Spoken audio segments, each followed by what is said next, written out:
C'est parti. Je lance sur le téléphone aussi. On sait jamais. On aura les deux sons. À quel niveau faut parler Tu parles par là, comme ça, ce sera très bien. Allez. Mais là, le son, il va être 10 fois mieux parce que. Je m'en rends pas compte. En principe, il devrait être 10 fois mieux. Alors, attends. Je vais faire un voice memo. C'est parti, ça rigole. Bienvenue à tous, bienvenue dans le podcast Balek, le podcast des gens qui s'en balèquent. Installez-vous, mais continuez surtout à faire vos activités. On est là pour passer un bon moment, on est là pour s'amuser.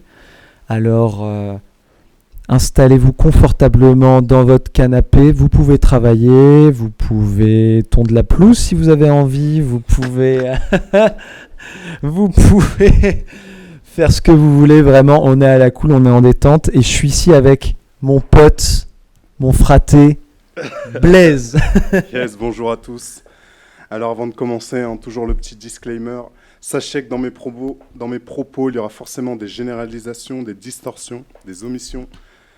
Moi et Max, on échange simplement sur notre vision du monde et de la vie, et on espère que vous passerez un super moment en notre compagnie. Dis-moi Max, on va parler de quoi aujourd'hui ? Aujourd'hui, on va aborder un sujet essentiel, un sujet majeur. On va parler d'argent. Merde !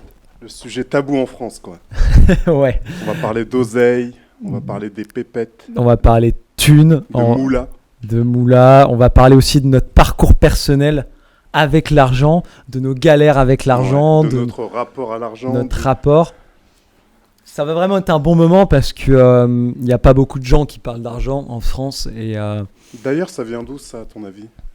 Qu'est-ce que t'en penses, toi, de le fait que dans les pays anglo-saxons, on met en avant une personne qui a des avoirs, tu vois, financiers, et qu'en France, dès que tu as un certain pas statut social, mais une certaine somme d'argent, tu vas te faire rayer ta caisse, tu vas te faire un peu caillasser, jalouser. Je pense qu'il y a plusieurs causes. Une des causes principales, elle est en fait historique. Elle est que la France était un pays donc catholique. C'est un ancien pays catholique depuis peut-être 1000 ans. Et la religion catholique, en fait, interdisait tous les métiers d'argent, tous les métiers qui étaient liés à l'argent étaient interdits aux catholiques. C'est pour ça qu'en France, on a un peu des remarques comme fais pas ton commerçant ou notamment fais pas ton juif. Et en fait, fais pas ton juif, c'est lié à l'argent parce qu'en fait, seuls les juifs étaient autorisés à travailler dans le commerce, dans la finance, dans la banque. C'est donc de là que vient ce rapport à l'argent, notamment en France. C'est un peu historique. C'était parce que la religion l'interdisait. Et c'est pour ça que il y a beaucoup de juifs qui vont être un peu dans la finance, parce que historiquement, ils avaient, eux, le droit d'y être. Et c'était très mal vu à l'époque d'être dans ces milieux-là. C'est pour ça que je pense qu'en France, on a une mauvaise vision de ça. Alors après, ce serait des restes un peu totalement inconscients de tout ça.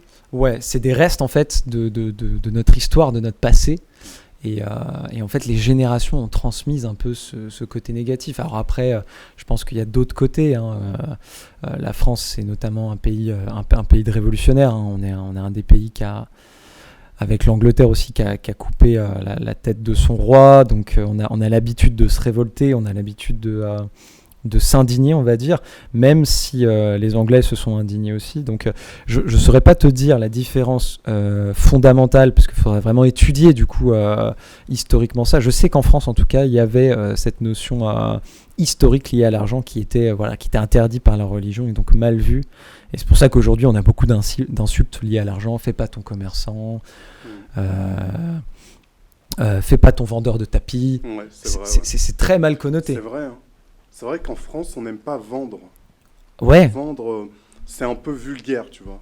C'est vulgaire alors qu'on vend tout le temps. Ouais. On vend en permanence.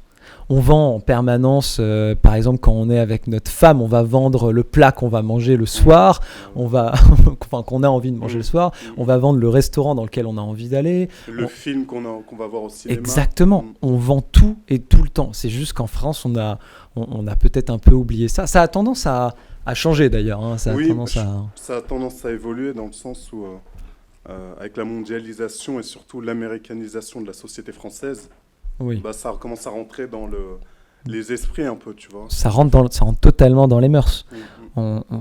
Et je pourrais même dire qu'aujourd'hui, il y a un peu un paradoxe en France qui est que on méprise les riches et on déteste les pauvres.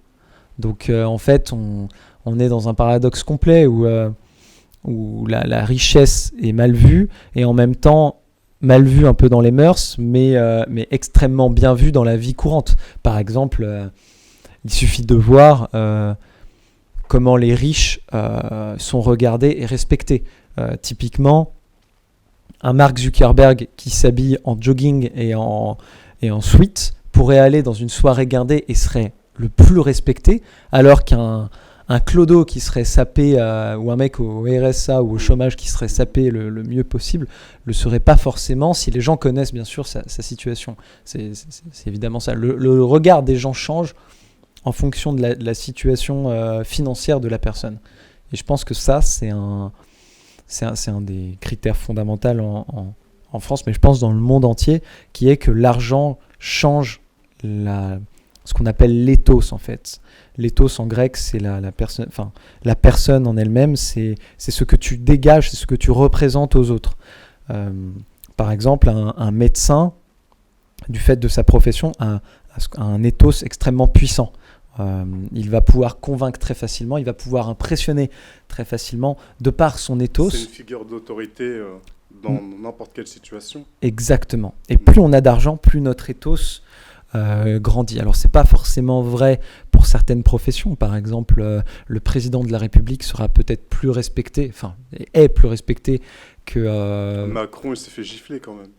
Bon, lui, c'est une exception. Ouais, c'est une exception, mais en tout cas, Macron, même si on le déteste, etc., moi, je suis vraiment pas un partisan de Macron, mais je sais que si Macron, il arrive quelque part, il y aura une certaine forme de respect pour lui, parce qu'il est président de la République et qu'il sera encore plus fort qu'un grand chef d'entreprise, parce que Macron, il représente quand même un pays, il représente des individus, donc c'est quand même une profession c'est une des plus grandes professions c'est la plus grande profession de France, on pourrait dire, donc qu'on peut exercer en France. Donc non, mais l'argent est quand même intrinsèquement lié à ce qu'on dégage et à l'éthos. Et donc c'est un peu le paradoxe qu'on a en France, c'est qu'on méprise un peu les gens qui ont pas d'argent, et ceux qui ont de l'argent, on les encense, mais en même temps on va les détester. Donc on est un peu dans un rapport extrêmement conflictuel avec l'argent,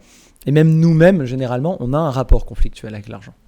Je sais pas toi, mais moi personnellement j'ai un rapport extrêmement conflictuel à l'argent. Comment ça ? Alors moi, pour ma situation personnelle, mon argent va si je pourrais dire, va set up, alors comment on pourrait dire en français, il va créer mon niveau d'anxiété et mon niveau de sérénité. C'est-à-dire que quand je n'ai pas d'argent, je me sens pas serein.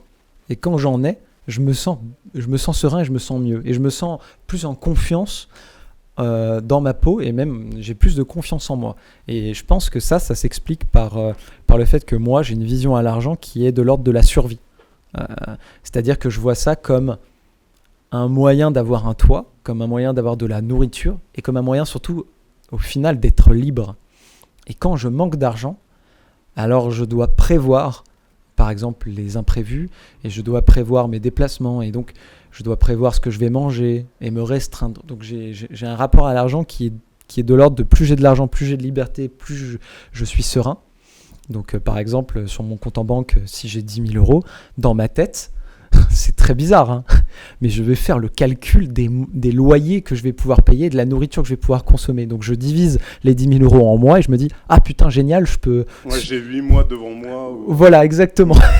J'ai 8 mois de survie devant moi. Ouais. Voilà. Si j'ai 8 mois où si je fais rien, je peux vivre de l'argent. En fait, Voilà, que j'ai. exactement. Donc c'est ce rapport Ouais. que j'ai avec l'argent, et donc c'est un rapport conflictuel parce que si je n'ai pas d'argent, mon niveau de bonheur et de sérénité va en fait un peu baisser. Voilà.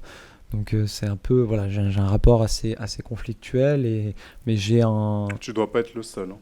Ouais, toi, alors dis-moi, toi, quel est ton rapport un peu à l'argent? Bah, moi, c'est vraiment intéressant ce que tu viens de dire. Je me rends compte qu'à un certain degré, je dois être comme ça, où je l'ai été, mais je sais qu'une des choses qui m'a permis un peu de m'extirper un peu de cette, comme tu dis, de ce rapport conflictuel avec l'argent, c'est la spiritualité, moi. Ça m'aide beaucoup à me dire, D'accord, ok. en fait, l'argent, ça vient, ça part, que moi, j'ai simplement une obligation de moyens, tu vois. Et que des fois, l'argent, il est venu alors que j'avais pas fait grand-chose, tu vois. Et des fois, j'ai œuvré et il n'y a rien qui est venu, tu vois. Et je me dis que des fois, ça dépend pas vraiment de moi. Tu vois. Moi, c'est ma croyance. En tout cas, c'est une croyance qui me permet d'être confortable dans ma tête. Tu vois. Parle-nous un peu de ta situation perso, parce que tu disais que tu avais des obligations. C'est quoi tes obligations à l'heure actuelle? Des obligations, simplement de payer le loyer, d'assurer un peu, le confort de mon foyer, tu vois, tout simplement. Donc tu as un foyer, donc tu es marié? Ok. Tu me fais une confession intime, là. Ça va pas intéresser les gens. Si, ça intéresse les gens de ouf de savoir en fait qui tu es. Parce que les gens savent pas qui on est. Ouais. Donc c'est important qu'ils sachent. Je pense qu'ils découvriront plutôt nos personnes au travers de tous les sujets sur lesquels on va échanger. Ouais, non, mais c'est important, je pense, tu vois, de souligner que quand même t'es un homme marié et t'as certaines responsabilités. Ouais. Tu vois. Et ça, c'est vrai que ça met une pression. Et je sais que la spiritualité, ça aide. C'est un vrai coussin, c'est un vrai confort psychologique de se dire, écoute, ma subsistance, quand j'y pensais même pas, elle était là, tu vois. Quand j'étais un bébé, je réfléchissais pas, tu vois, à comment je vais manger après. Tu vois. Et pourtant, le biberon, il venait. Pourtant, j'ai jamais manqué de quoi que ce soit. Et t'as bien grandi parce que tu fais... je sais pas quelle taille tu fais. Ouais, tu fais quelle taille? T'es un beau bébé. Ouais, je suis plutôt grand de taille et bien portant. Tu fais 1m95 93. 93. Mais tout ça pour dire que, ouais, c'est ce que je me dis à chaque fois, tu vois, quand je commence à, des fois, angoisser, parce que tu dis, il faut que je paye ça, comment je vais payer ça? Je me dis, vas-y, frère, que tu stresses d'une, ça change absolument rien, ça fait pas venir l'argent. Et des fois, j'aime cette phrase qui dit, on crée ce que l'on craint, tu vois. D'accord, c'est sympa. Moi, j'aime bien, tu vois. Et je me dis, au final, soit, c'est pas de l'attraction, c'est pas la loi de l'attraction, mais c'est un peu ça, tu vois. Soit détendu, les choses viendront, tu vois. De toute façon, ça me fait un peu penser à la boxe, le parallèle, où mes coachs de boxe, ils me disaient toujours, les meilleurs boxeurs, c'est ceux qui sont détendus. Tu vois. Ah ouais? Ouais. Et dans la vie, je pense que c'est pareil. C'est pas d'être en contraction continue qui te permet de faire venir les choses à toi ou de recevoir. Il faut être détendu, tu vois. Il y a des moments où il faut être tendu, il y a des moments où il faut être détendu. Et c'est justement comment dire, cette balance qui fait que tu vas pouvoir encaisser mieux les coups de la vie et être capable aussi d'en rendre, tu vois. Moi je le vois comme ça en tout cas. Et j'ai l'impression que si je regarde un peu rétrospectivement, que c'est ce qui m'aide le plus au fait, d'être comment dire, de me détacher au fait. De me détacher, ouais. De ne pas me dire « Ah, c'est moi le capitaine de mon navire et que si l'argent se barre, c'est totalement de ma faute. S'il vient, c'est totalement grâce à moi. » Non, j'ai des actes à faire et le reste, ça viendra, tu vois. Et si je dois manger moins, je mangerai moins. Donc tu as une vision très, très spirituelle. Pour toi, c'est pas du tout comme moi, par exemple. Toi, ton bonheur est décorrélé du coup de l'argent. Ouais. Il faut, mais oui, il faut. Il faut. Je pense que celui-là qui attache son niveau de bonheur à l'argent, il va connaître des ascensions émotionnelles, mais aussi des grandes chutes émotionnelles. Hein. Et c'est pas le but. Le but, je pense que c'est un peu comme le stoïcisme, un peu, tu sais, les Grecs, la philosophie grecque nous disait un peu, tu vois, ou même comme les spiritualités nous incitent à le faire aussi. C'est vraiment d'essayer de décorréler les circonstances un peu de son niveau de bonheur. Se dire, ah, là, aujourd'hui, il pleut, bah écoute, je vais pas pleurer pour ça, tu vois. Je vais faire avec.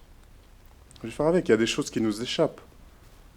Il y a des choses qui nous échappent. Et la richesse, on nous fait croire que tout le monde peut être riche. C'est vrai, et c'est pas totalement vrai, tu vois. Il y a énormément de gens qui ont énormément œuvré et qui n'ont pas réussi à atteindre un niveau de richesse. Mais derrière, ils ont dû apprendre énormément de choses, ils ont dû grandir en tant qu'hommes. Et c'est le chemin qu'il faut regarder, tu vois. Est-ce que je pense que ça pourrait être intéressant pour les gens qui nous écoutent qu'on raconte un peu notre parcours de comment on a gagné de l'argent dans notre vie. Parce que ça, c'est quelque chose qui intéresse énormément les gens.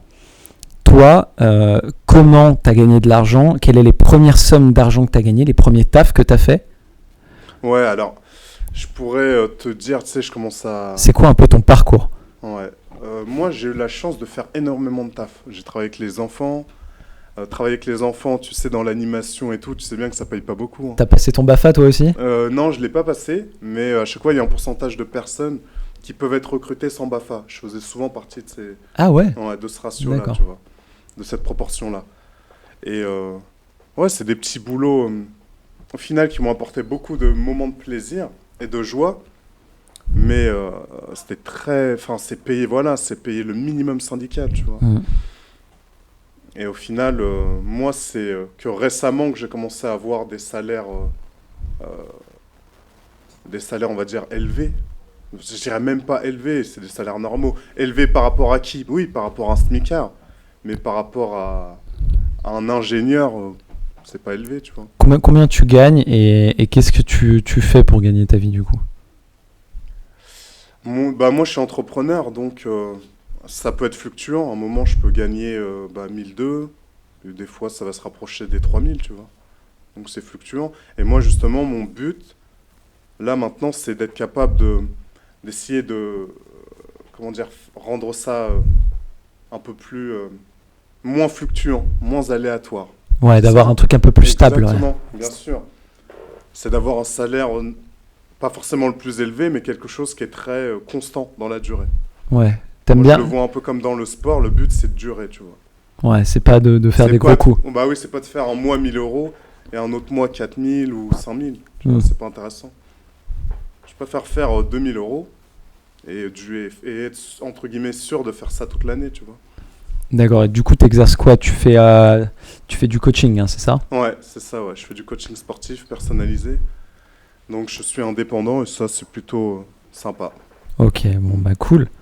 Cool. Et donc, tu as fait que ça comme métier dans ta life? Ouais, franchement, c'est ça. Au final, j'ai surtout travaillé dans les métiers sanitaires et sociaux. Donc, avec les enfants. J'ai eu la chance d'être pompier à un moment. Ah, donc tu as été pompier? Ouais, et ça, c'était cool. Les pompiers ne sont pas énormément payés par rapport au travail qu'ils font. Bah, c'est vrai que c'est un travail essentiel, quoi. C'est essentiel et c'est surtout très éprouvant. Ah, c'est un truc de fou, le pompier. Ouais, ils sont pas assez payés, ouais. Et de toute façon, il y a beaucoup de tafs comme ça où les gens ne sont pas assez payés. Hein. Les infirmières, tu vois. Mais tous les tafs dans la santé devraient... Ouais, on devrait faire x2, voire x3 sur les salaires. Oui, ils devraient ne pas payer de... Ils devraient avoir des logements, je pense, de fonction, ces gens-là. Tous. Ouais, c'est vrai. Au moins ça, tu vois. On ne vous augmente pas, à la limite, mais vous ne payez pas de loyer. Vous avez une maison et vous n'avez pas ce stress de vous dire comment je vais payer mon toit, tu vois. Au moins leur ôter ce stress-là, ce poids, tu vois. C'est vrai qu'on devrait plus les payer avec le travail qu'ils font. Et ouais, moi, j'ai jamais compris pourquoi c'était si mal payé. Je comprends pas. Ouais, c'est ouf. Bah, les infirmières, ouais. Bah, moi, je sais que j'ai de la famille hein, dans le milieu de la santé. Donc mon tonton et tous mes cousins sont sont dans la santé et donc il travaillait. Donc j'ai un cousin qui est infirmier et il travaillait dans les hôpitaux. Il gagnait, je crois que moins de 2000 euros. Et donc du coup, c'est très grave. Il a dû passer au niveau indépendant parce que il est passé libéral, ouais. Parce que du coup ça allait pas, quoi. Ça allait pas. Financièrement, ça allait pas. Et je pense qu'il y a un gros problème en France aujourd'hui. Mais je pense que c'est une stratégie politique. On en parlera une autre fois de ça, mais j'aime beaucoup la politique. Donc, j'aime énormément ça. Mais je pense que voilà, c'est une stratégie pour tuer l'hôpital public. Les salaires de merde sont là pour ça. Donc c'est triste. Mais ok, c'est cool. C'est cool. En tout cas, tu as fait pompier, putain, beau métier. T'as arrêté à cause de... c'était quoi? C'était le salaire? C'était l'envie? Ouais, une envie. Après, j'ai un caractère qui fait que j'ai un peu du mal à rentrer dans les rangs, tu vois. Ouais. Et au final, je pense que j'avais besoin de m'épanouir en étant un peu plus dans l'aventure. Ok. Et je trouve que l'entrepreneuriat, ça a été... L'entrepreneuriat, ça a été justement une bonne voie pour moi pour pouvoir... me responsabiliser tout seul. Et ça a vraiment un côté aventurier aujourd'hui, l'entrepreneuriat. C'est vrai. C'est vrai que c'est un côté un peu jungle. Moi, c'est ce qui m'a plu. Hein. Ouais. C'est vrai que dans l'entrepreneuriat, pour les gens qui nous écoutent, moi, moi, pour gagner de l'argent, j'ai deux sources de revenus. J'ai une première source, c'est une petite source de revenus qui est une entreprise que j'ai créée qui s'appelle Helpsy, qui en fait regroupe des sites de psychologie, c'est un site de psychologie en ligne qui regroupe du coup des psychologues, des coachs et des thérapeutes sur la même plateforme. Et donc c'est une plateforme très simple où on peut prendre rendez-vous en visio quand on va pas bien. Voilà, et donc on a plein de gens super sur la plateforme. Enfin, je dis on, mais je suis tout seul. Hein. Je sais pas pourquoi je dis on. Je suis complètement tout seul. Ça, c'est un truc de fou. Mais voilà, donc ça me rapporte environ entre 200 et 500 euros net par mois. Donc l'avantage, c'est que cette plateforme, je l'ai créée il y a longtemps et je travaille très peu dessus. Je dois travailler environ entre 1 et 2 heures par mois dessus. D'accord. C'est donc, comme un revenu passif alors? C'est un revenu passif, ouais. C'est un revenu passif, donc j'essaye d'investir. J'ai investi beaucoup d'argent, donc en soi, est-ce que je peux dire que je gagne de l'argent dessus? Non, parce que tout l'argent que je gagne, en fait, il est réinvesti à l'intérieur de la société pour la faire grandir. Donc je gagne pas des masses, mais ça fait un petit complément de revenu. Et à côté, du coup, moi, je développe des solutions digitales pour les entreprises. Donc je fais beaucoup de sites internet, de web applications, de sites e-commerce, de marketplace, voilà, pour des boîtes. Et donc là, je gagne un peu mieux ma vie. Je vais gagner aux alentours de entre 4 et 6 000, et ça peut monter jusqu'à 8 000 euros par mois. D'accord. Voilà, donc c'est mes sources de revenus. Donc c'est vrai que c'est un gros changement pour moi, parce que moi j'ai été... Ouais, par rapport à ce que tu m'avais raconté, d'où tu venais, je trouve que c'est une assez belle ascension. D'ailleurs, si tu peux nous en parler... Ça te plairait, ouais, Ouais, carrément. Bah moi, du coup, j'ai été un élève très médiocre. J'ai détesté l'école assez rapidement. Je crois que c'est en CE1 où j'ai découvert que l'école allait me casser les couilles. Et je me suis dit, putain, là, ça va être compliqué pour moi. Tu t'es dit, ça va être très long, là. Ça va être long, ça va être long. Quand j'ai compris qu'il fallait s'asseoir, parce qu'en CP, j'ai eu un professeur qui nous faisait jouer à des jeux vidéo, on faisait du sport, on se mettait en rond. Enfin, il était vraiment génial. En CE1, j'ai eu... une prof qui là, on était assis sur la chaise, on devait l'écouter.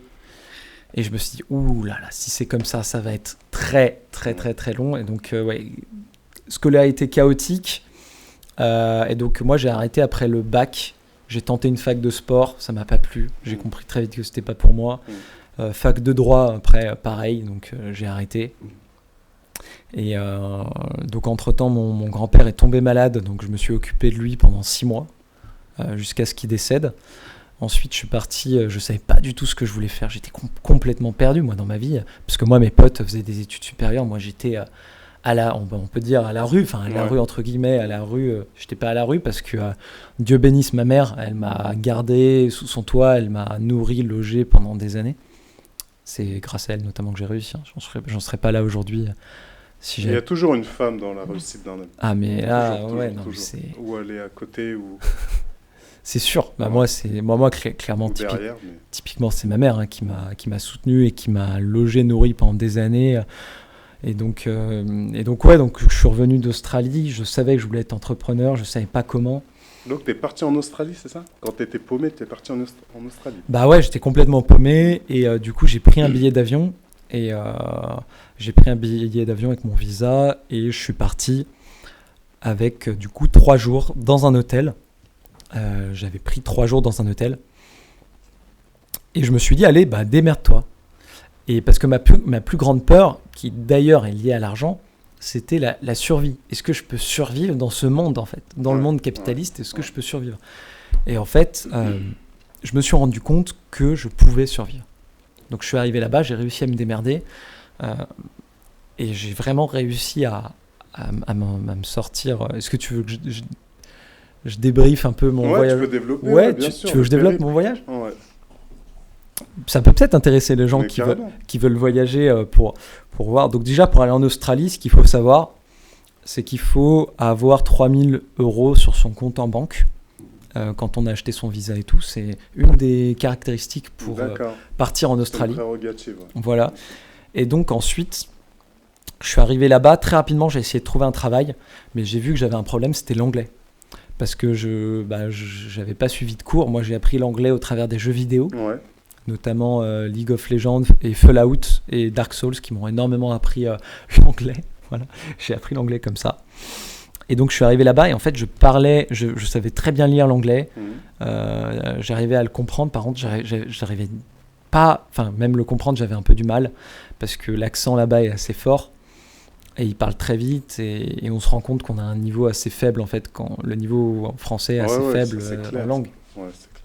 Donc je suis parti, j'ai eu la chance, j'ai fait ce qu'on appelle un LPIX. C'est un peu, c'est un système en fait qui permet à des gens qui ont pas de travail d'aller chez ce qu'on appelle des hôtes. Et donc ces hôtes-là nous accueillent et donc nous on va travailler 4 heures par jour pour eux. D'accord, ok. Et ils nous fournissent la nourriture et le logement. Ouais. Voilà, en échange de ces 4 heures. Et donc là, moi, je suis parti dans une famille australienne extrêmement riche, extrêmement aisée, qui m'a vraiment appris l'anglais. En l'espace d'1 mois et demi, j'étais fluent, complet. Ah ouais? Ouais, j'étais tellement fluent que je réfléchissais en anglais. Et je rêvais en anglais. Ah ouais, Parce que tu sais que quand tu rêves dans une autre langue, c'est-à-dire que tu l'as vraiment intégré la langue. Ah ouais, je l'ai Ça, vraiment c'est- intégré. Waouh. Mais ils m'ont vraiment baigné à mort, c'est-à-dire que je n'avais rien de français. Mon ordinateur, ils m'ont obligé à...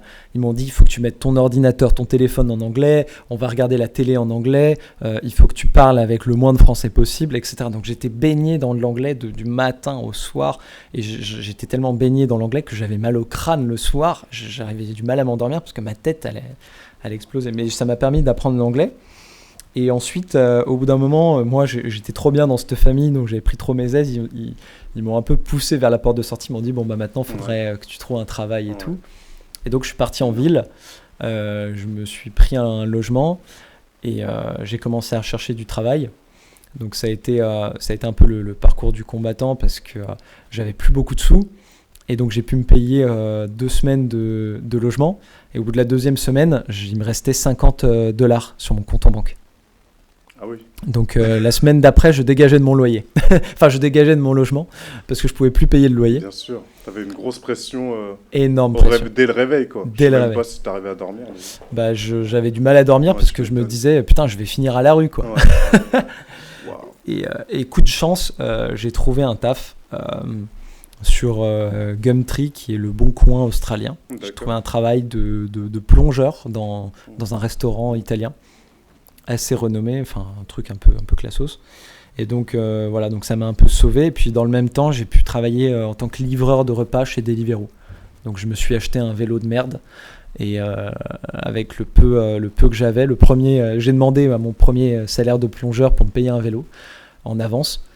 Il a accepté, donc j'ai pu m'acheter un vélo et travailler à Deliveroo. Donc je travaillais toute la matinée, je travaillais au restaurant. Et le soir, je travaillais jusqu'à minuit, 1h du matin pour Deliveroo. Donc je me faisais des bonnes journées. Wow. Je me faisais du 9h, du 7h, 7h, 23h. Ça calme un homme. T'as vraiment charbonné. Mais l'instinct de survie, il était déclenché. L'instinct de survie, Et, ouais. Dans un autre contexte où ici, on aime bien le 9-17 heures, là-bas, tu comptais pas tes heures. Fallait que tu survives. Ouais, fallait que je C'est survive. ouf, hein. Donc Ça ouais. t'a fait grandir. Ah, incroyable, incroyable. Et je me suis dit, putain, t'as vraiment la capacité de Bah travailler comme un porc, quoi. C'est Parce ouf. que, C'est ouais, ouf. ouais. C'est qu'on est dos au mur qu'on voit ce qu'on a dans le bide. Hein. En vrai, non, mais je pense vraiment, c'est un truc qui a été théorisé par Sun Tzu, qui a écrit un livre. Donc Sun Tzu, c'est un écrivain, c'est un philosophe, on pourrait dire écrivain chinois, très ancien. Je ne saurais pas dater, mais il est très ancien. C'est un très vieux livre qui a écrit en fait l'art de la guerre. Et dans ce livre-là, il y a un passage qui m'a marqué. C'est en fait, il a théorisé ce qu'on appelle l'énergie du désespoir.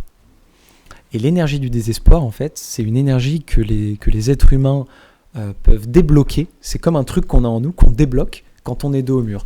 Et en fait, il avait théorisé ça parce que dans l'art de la guerre, en fait, il avait expliqué qu'il fallait jamais encercler complètement un village.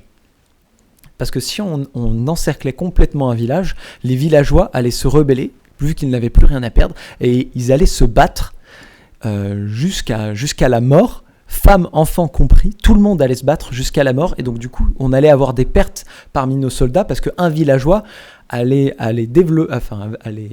décupler son énergie, et allait pouvoir tuer peut-être 3 ou 4 soldats, Ouais. avec cette énergie du désespoir. Et donc il disait, quand on encercle un village, il faut toujours laisser une petite porte de sortie, pour qu'en fait, il y ait toujours le doute dans l'esprit des villageois et qu'ils ne puissent pas débloquer cette énergie du désespoir, mais qu'ils doutent et qu'ils tentent de s'échapper. Ouais, je comprends, ouais. Bien sûr. Donc ouais, tu décuples cette énergie du désespoir. Moi, c'est ce que j'ai fait et ça m'a permis de survivre en Australie et de me dégager des salaires très corrects parce que je gagnais entre 800 et 1000 euros, 1000 dollars, pardon, par semaine. Donc ce qui était très confortable et ça m'a permis après de faire un road trip avec tout cet argent accumulé en Australie, de vivre très confortablement, donc voilà, et de découvrir ma voie et de prendre du temps pour moi parce que j'ai passé 3 mois d'isolation, donc je me suis isolé complètement. Donc quand j'ai voyagé, j'étais tout seul. J'ai même fait 1 mois d'isolation complète où j'ai pas parlé à un seul être humain. Ah ouais? Ouais. Wow. Donc j'étais vraiment seul pour avoir un travail d'introspection et trouver. C'était une retraite un peu pour toi. Ouais, complètement, une retraite spirituelle et découvrir ce qui me faisait kiffer et découvrir qui j'étais. Et donc ça m'a permis notamment de découvrir que j'aimais profondément partager des expériences avec les autres, parce que quand on est seul, je voyais des choses extraordinaires, mais j'avais personne avec qui je pouvais partager cette expérience, donc très problématique. Et ouais, le fait de pouvoir savoir qui j'étais, donc j'ai découvert que je voulais absolument changer le monde, et pour ça j'avais besoin de peut-être me lancer en politique, mais vu que j'avais pas le bagage scolaire, je me suis dit... Ou c'est triste à dire, ou la légitimité, parce qu'on sait que pour se lancer en politique dans notre société, il faut faire partie d'une certaine caste. Exactement. Il faut avoir été, je sais pas moi, l'ENA, dans les grandes écoles, connaître, être un fils de maire, un fils de député, tu vois, c'est tout un milieu assez consanguin au final. Exactement, ouais, c'est un Toi, milieu. tu sors du peuple. Si on regarde la proportion de gens à l'Assemblée nationale qui viennent du peuple, du prolétariat ou quoi, c'est infime. Je crois que c'est de l'ordre de 1%. Ouais. Donc il y a très peu de gens qui viennent du peuple, enfin en tout cas qui ont des parents qui sont pas des grands... Non, c'est une reproduction sociale. Voilà.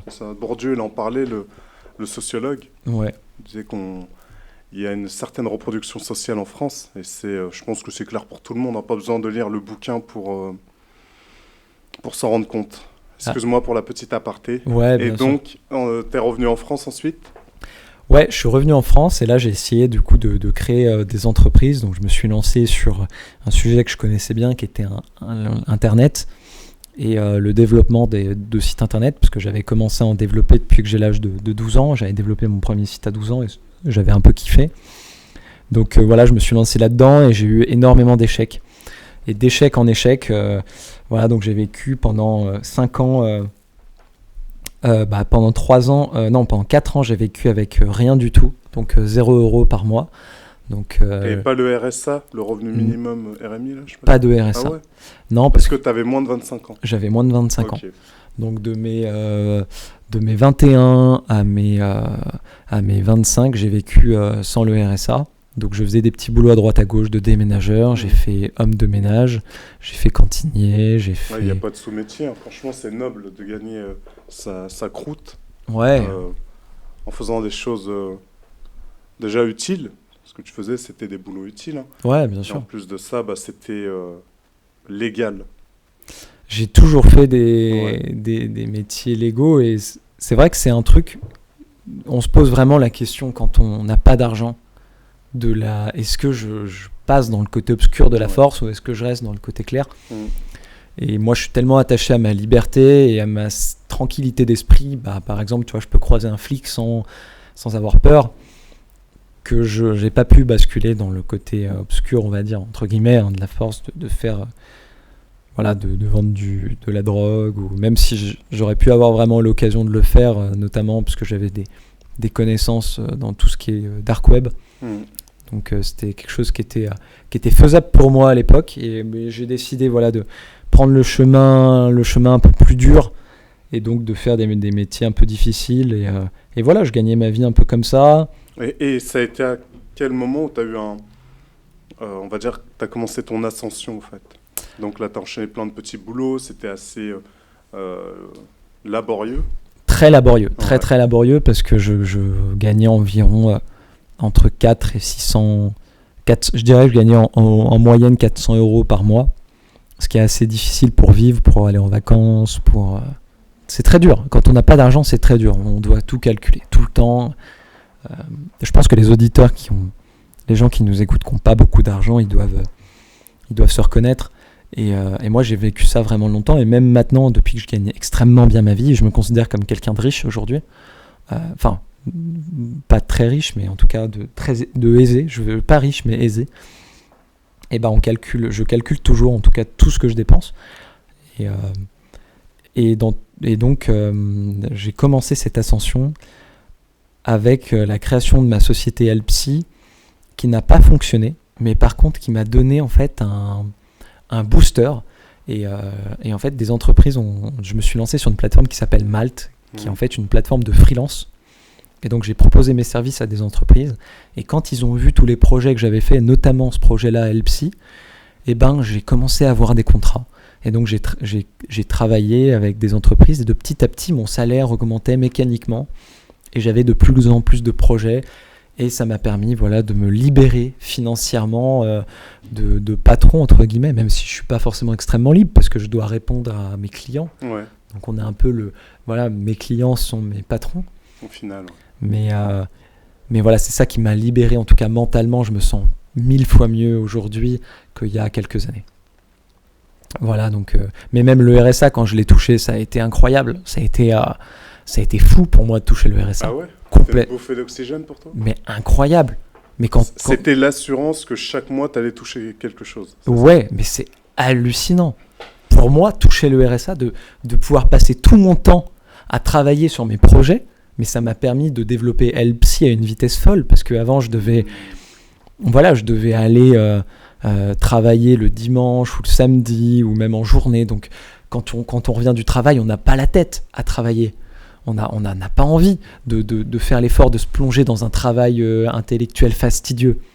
Parce que c'est fastidieux de créer une entreprise, c'est compliqué. Quand on travaille, moi je respecte les gens, énormément les gens qui arrivent à faire deux choses en même temps. Moi j'avais du mal en tout cas. Ouais.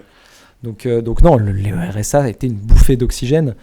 Et je remercie en tout cas l'État français d'avoir cette soupape, cette bulle d'oxygène qui m'a permis en tout cas de m'en sortir. Le RSA pour moi est un vrai tremplin.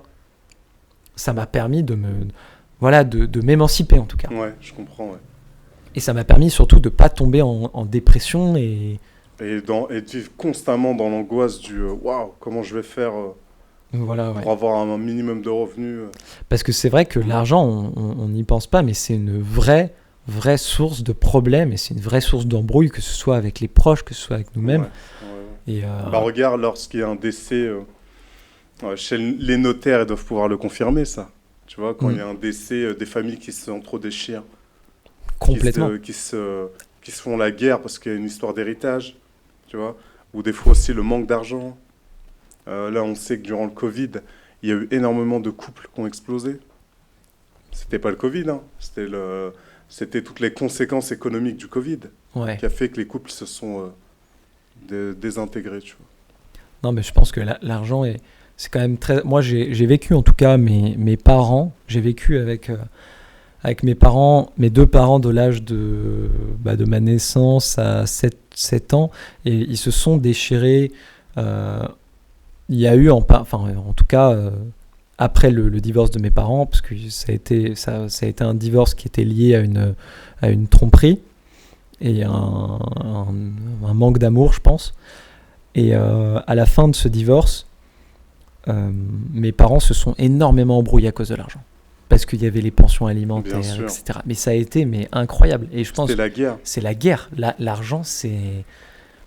Quand on en a, on a une sérénité d'esprit, on a une tranquillité qui est folle. Et même nos relations se passent mieux. Et il y a un dicton qui est vraiment... 100%, moi je crois en ce dicton à 100%, qui est « les bons comptes font les bons amis ». Et je pense foncièrement que d'entretenir des bonnes relations financières avec les gens autour de soi, ça permet d'avoir des relations en tout cas plus stables et peut-être plus respectées. Parce que quand on doit de l'argent à quelqu'un, ou voilà, quand on a emprunté de l'argent à quelqu'un et quand on ne peut pas lui rendre ou quand on refuse de lui rendre, tout de suite, on casse quelque chose. Ouais, le rapport, il devient... il est biaisé un peu. Ça devient ton créancier. Exactement. Est-ce que toi, d'ailleurs, ça t'est déjà arrivé d'avoir cette situation-là ou de voir cette situation-là d'embrouille à cause de l'argent dans ta vie ? Je l'ai... Non, tu sais quoi, très rapidement, j'ai toujours compris qu'il fallait essayer de ne pas mettre de l'argent dans les relations sociales avec les amis ou quoi. Non pas qu'on ne se prêtait pas d'argent ou quoi, on s'aidait pas, on s'aidait et tout, mais je sais pas comment te dire. Il n'y avait pas de dette, on n'a pas ce truc de dette au fait. J'ai eu la chance de vivre avec des amis, de grandir avec des amis on a tous partagé la même éthique à ce niveau-là. On s'aide comme des frères et on se doit rien, tu vois.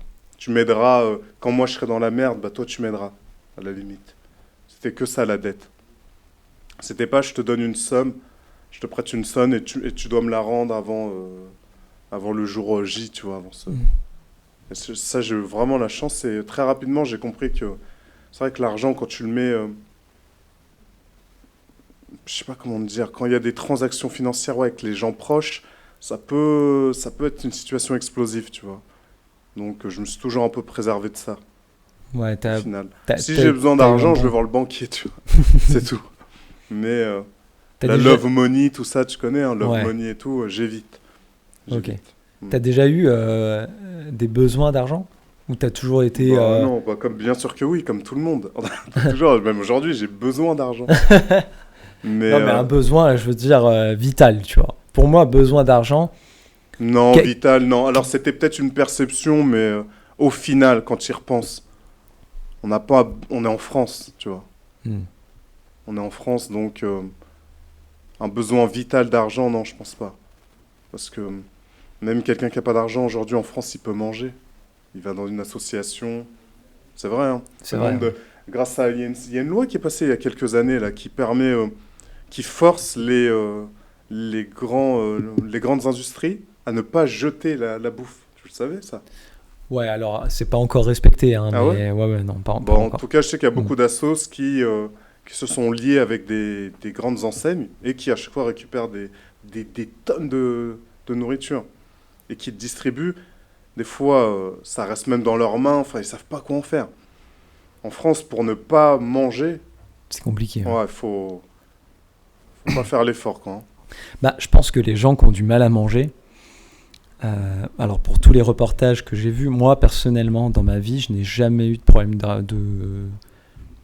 de faim. Ouais. Voilà. C'est le logement, le problème en France, c'est le logement. Mais je pense. mais je sais qu'il y a des personnes qui des fois ont énormément enfin, je sais pas si on pourrait appeler ça de l'ego, peut-être de la fierté. Ouais. Ils ont de la fierté et du coup ils peuvent pas aller voir une association populaire, des trucs comme ça. Moi, j'en ai vu, j'ai travaillé au Restaurant du Cœur pendant 1 an. Et je travaillais du coup à la soupe. Donc, on préparait des soupes et on servait les personnes qui venaient.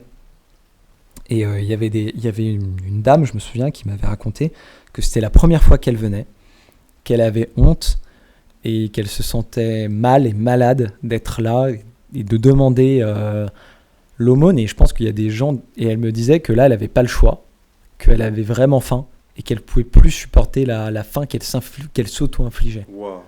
Parce que il y a des gens qui ont tellement des petites retraites qu'ils n'arrivent même plus à manger. Quoi. Ouais, enfin, à finir les debout. Ouais. Donc à rejoindre les debout, pardon. Donc c'est dur. C'est vrai que je suis d'accord, je rejoins complètement ton point de vue. En France, c'est pas possible de manquer d'argent, mais non, mais pas si on. Non, j'ai plutôt il faut dit vraiment que mettre manquer d'argent, c'est plus un sentiment de manquer. De manquer de nourriture, pardon. Ouais. Manquer de nourriture, je pense qu'en France, c'est uniquement pour les gens qui n'arrivent pas à aller voir les associations parce qu'ils ont trop honte. Et moi, je les comprends complètement. Parce que c'est normal. Mais ça doit être hyper dur. Ça doit être hyper dur. Franchement. Bah, tu sais que tu passes d'un côté... tu passes dans un camp, tu vois. Il y a la classe moyenne, il y a les riches et les pauvres, tu vois. Tu sais que quand tu vas à la soupe populaire, waouh, tu passes dans le camp des pauvres. Et on sait tous que c'est très dur ensuite de revenir vers la classe moyenne. Donc, il y a une barrière aussi psychologique.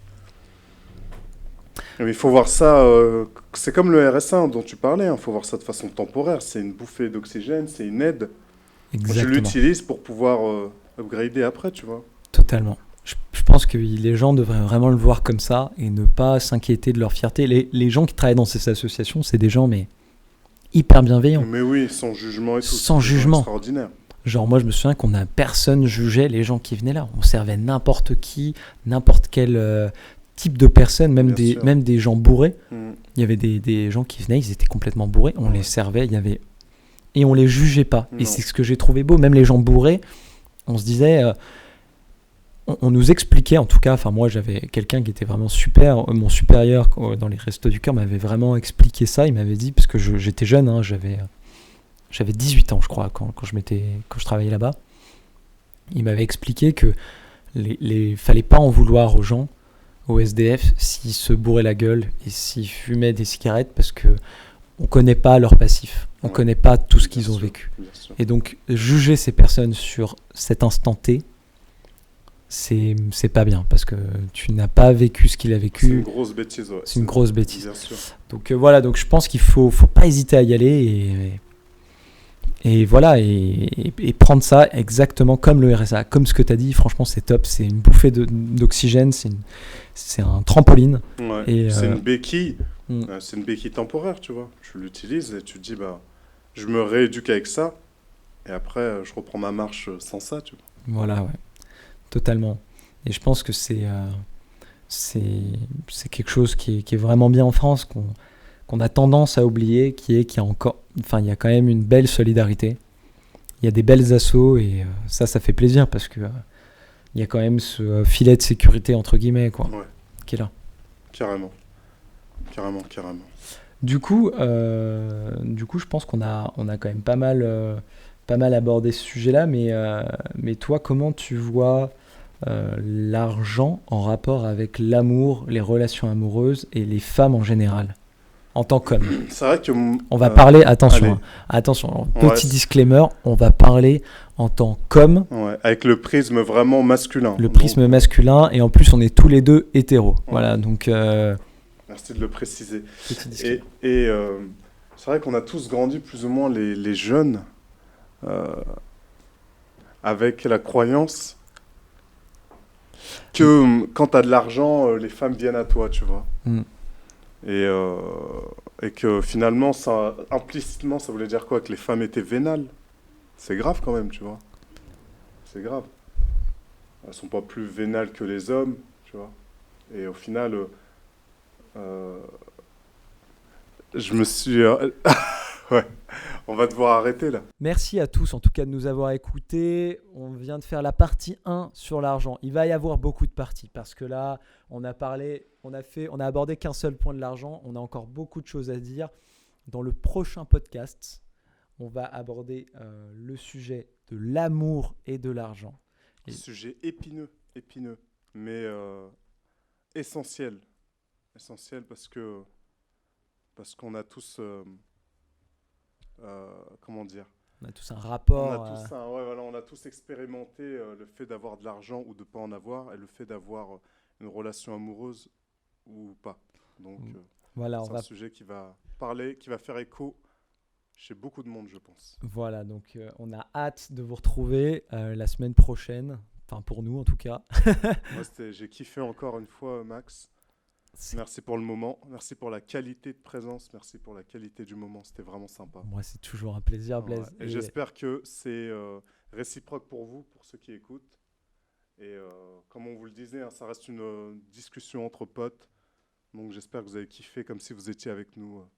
Voilà, donc merci à tous et à toutes aussi d'avoir écouté. D'avoir écouté un peu nos conneries. J'espère qu'on n'a pas dit trop de bêtises et que ça vous a plu. Et puis, on se retrouve très prochainement dans la partie 2 de l'argent. Merci Blaise Merci à toi. pour ton écoute, pour tout ce que tu es, tout ce que tu représentes. Arrête de me jeter des fleurs, mec. C'est 1m93 de bonheur, Blaise. Le gamin. Allez. Passez une bonne semaine et n'oubliez pas, on s'en balèque. Hein, voilà, on s'en balèque. C'est le mot d'ordre. Merci, à bientôt. C'est plusieurs